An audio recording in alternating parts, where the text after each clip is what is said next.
गजपति जिला मोहना ब्लॉक अंतर्गत पाणीगंडा पंचायतर राईगंडा ठारे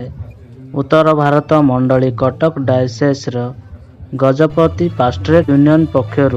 विठल पास्ट्रेट रे 21तम वार्षिक महासभा अनुष्ठित हो जायछि।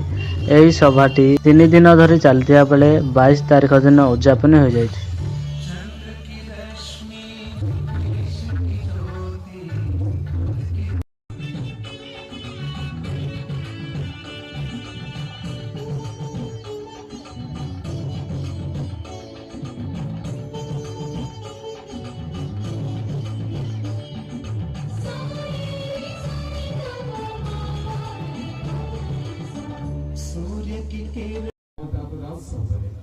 पिता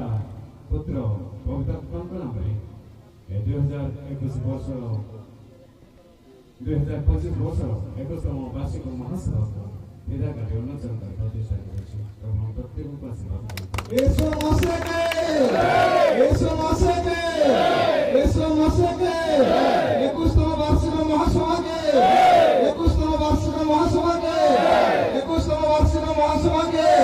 hallelujah hallelujah hallelujah. Gajapati pastorate union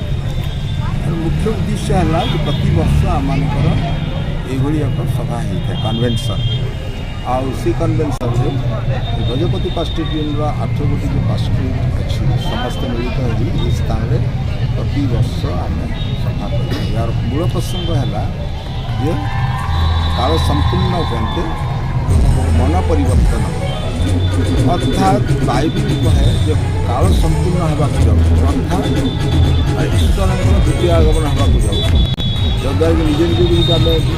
परिवर्तन न कर निज निज को प्रभु के चांदन रखू कि पापपूर्ण जगत एभली समय हो जाए प्रेम अभाव रही हिंसार बेसी देखा मनरे आनंद ना सब बड़े केवल डिजायर बढ़ी चलुची से बनते केवल पापपूर्ण हो कि भाव में निजक परिवर्तन करवा से विषय श्रद्धेय मान वक्ता महाशय अभुंकर दास जितुलिमा से विषय को व्याख्या करते याद्वारा अनेक विश्वासी विश्वासी युवा युवती